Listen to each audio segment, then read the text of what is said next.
La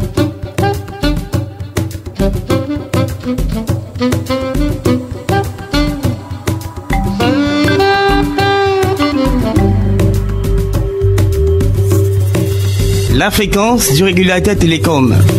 La fréquence du régulateur télécom, le magazine de l'Agence des régulations des télécommunications.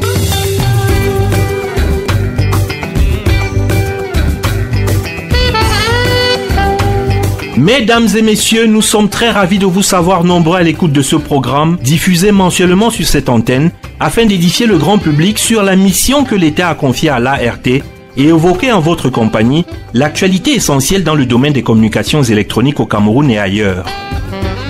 Bienvenue à toutes et à tous dans la fréquence du régulateur des télécoms. Depuis bientôt 2 ans, l'ART est engagée dans une profonde réforme suite au décret présidentiel 2020/727 du 3 décembre 2020 portant réorganisation et fonctionnement de l'Agence de régulation des télécommunications.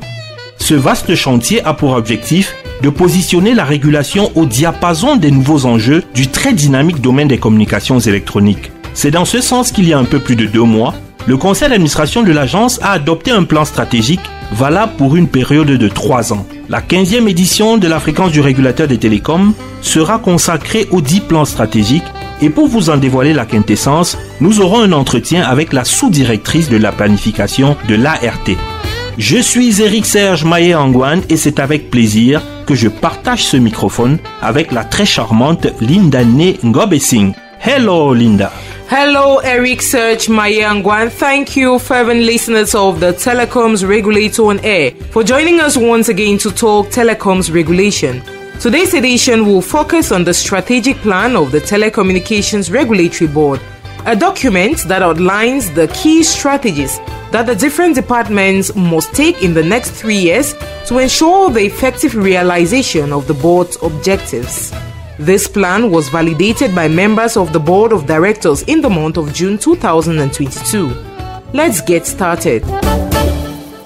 In a moment, we will be joined by a sub-director of the Strategy and Prospection Department at the Telecommunications Regulatory Board, Adeline Manga, to enlighten us on the importance of the strategic plan.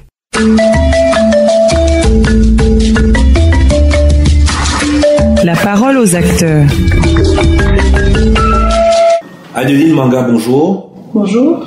Vous êtes la sous-directrice de la planification stratégique et de la prospective à l'ART. Nous l'annoncions en l'entame de ce programme. Le conseil d'administration de l'ART a récemment adopté un plan stratégique. Dites-nous, qu'est-ce qu'un plan stratégique et dans quel contexte celui de l'ART intervient-il? Alors, un plan stratégique, c'est un instrument de planification qui permet à une organisation d'examiner ses contextes internes et externes et de faire des projections dans l'avenir afin de déterminer les stratégies lui permettant de concrétiser sa mission et sa vision.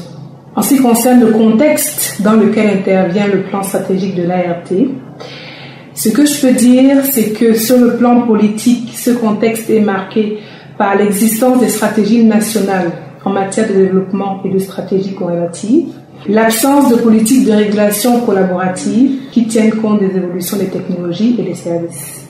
Sur le plan économique, on peut notamment citer le faible pouvoir d'achat des populations, le développement exponentiel de l'offre de services innovants, le ralentissement économique qui découle bien évidemment de la crise sanitaire liée à la pandémie de la COVID-19.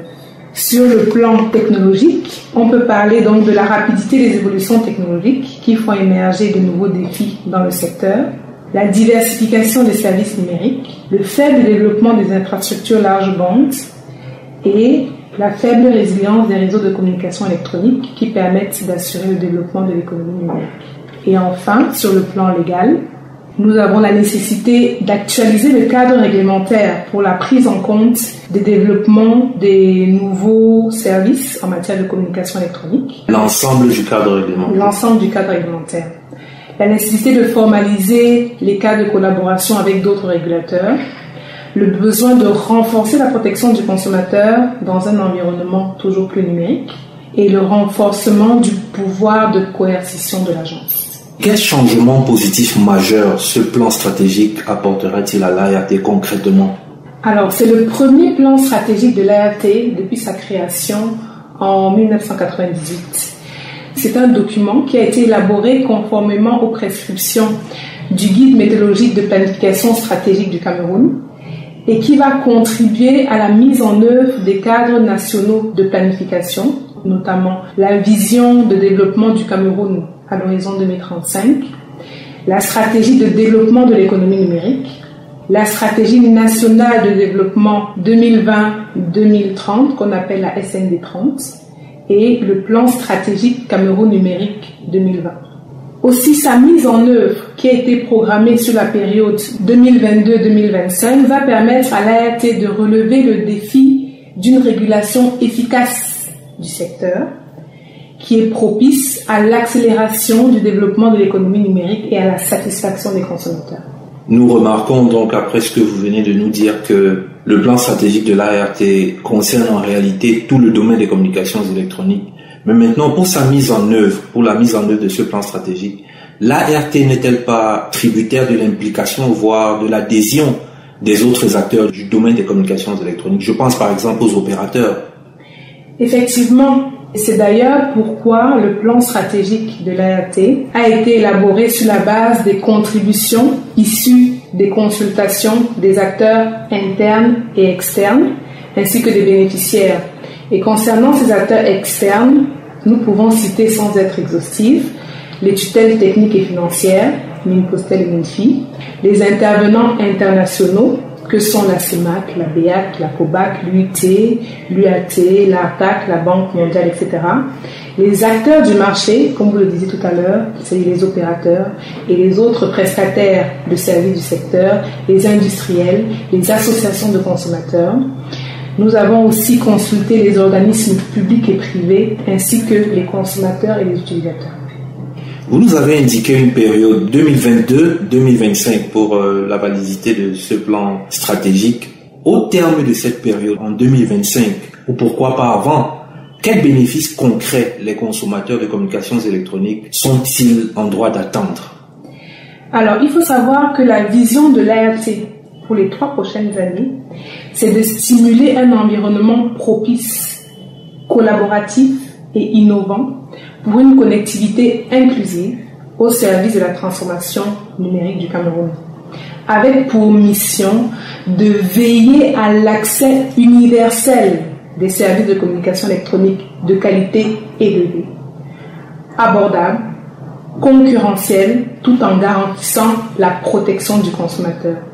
C'est donc à ce titre que la mise en œuvre d'un de nos axes stratégiques, qui est l'axe stratégique numéro 3, et qui est relatif à la création d'un environnement concurrentiel favorable au développement des services de communication électronique innovants, pérennes et à des tarifs abordables, permettra donc notamment de restaurer la confiance des consommateurs dans l'utilisation des services en renforçant les mécanismes de protection des consommateurs. On peut donc dire que l'ART travaille pour que les consommateurs puissent bénéficier d'une bonne qualité de service et de bonnes offres. Exactement. Adeline Manga, merci.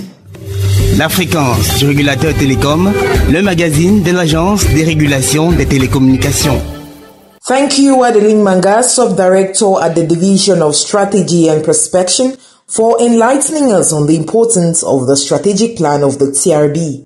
Worthy of note is the fact that this is the first ever strategic plan of the TRB since its creation, and it was elaborated in line with the Government of Cameroon's Development Plan and the 2020 Digital Strategic Plan of Cameroon.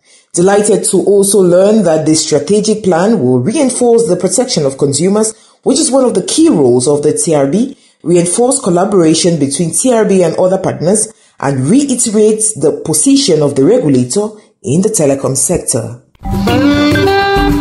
The news. One of the former technical advisors of the TRB, Mr. Atia Beina Florent, has been described as competent and reliable collaborator worth emulating. This was during the send-forth ceremony of the senior citizen who came to the end of his professional civil service career at the board this month. Speaking during the ceremony, the Director General, Professor Philemon Zozan, praised the long and rich career of this technical advisor and recommended that the younger generation of the agency draw inspiration from his career. Mr. Atia, on his part, expressed his gratitude to the top management as well as to all of his TRB colleagues. The Director General of the TRB, Professor Philemon Zozam, and the Director General of the Kribi Port Authority, Patrice Melom, have signed a memorandum of understanding on behalf of their respective enterprises. The MOU is expected to allow better regulation of electronic communications within the scope of the Kribi Port Authority, better coordinate and increased efficiency in the implementation of the activities of both parties, and further provide an opportunity for more regular consultations and the designation of focal points in both institutions. Here is an excerpt of the Director General of the TRB, interviewed shortly after the agreement was signed. La place portuaire de Kribi est très stratégique pour le développement de notre pays. Et comme vous le savez également, les communications électroniques sont très dynamiques. Donc il est question de revoir de fond en comble tout ce qui n'avait pas été intégré, n'est-ce pas, dans l'ancien accord. Et maintenant prendre compte de notre environnement réglementaire et législatif. Et l'ART ici doit pouvoir expérimenter à la fois son nouveau modèle de régulation parce qu'on a tous les outils pour le faire au niveau du port de Kribi, mais également engranger aussi d'autres recettes pour le développement de notre secteur. That excerpt of the Director General of the TRB puts a wrap to this edition of the program. C'est sur cette note d'actualité que s'achève ce programme. Les informations utiles sont sur notre site internet www.art.cm, notre actualité sur nos pages officielles des réseaux sociaux, Twitter, LinkedIn, Instagram et Facebook, ainsi que sur la chaîne YouTube ART Cameroun. The program was produced by the Communication Unit of the Telecommunications Regulatory Board and supervised by the Director General, Professor Philemon Zozam. For presentation, I have been Linda Ne Ngobesing and Eric Serge Mayangwa. And if you enjoyed the program, take a rendezvous same time next month. Until then, goodbye and stay safe. Goodbye, Maï. Goodbye, Linda. À très bientôt, chers auditeurs. L'une des missions de l'Agence de régulation des télécommunications est de faciliter aux citoyens camerounais l'accès aux réseaux et services de communications électroniques.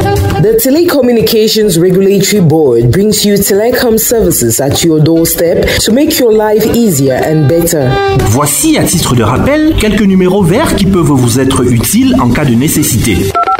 Gendarmerie 113, police 117, sapeurs-pompiers 118, SAMU 119, affaires diplomatiques 120 et enfin l'ART 1515 pour toutes les réclamations relatives aux télécommunications. Dial the following toll-free numbers. The Gendarmerie on 113, the police on 117, firefighters on 118, for health emergencies 119, diplomatic affairs dial 120, and 1515 for all telecommunications related emergencies. TRB, facilitating telecom services in Cameroon. ART, réguler, c'est faciliter.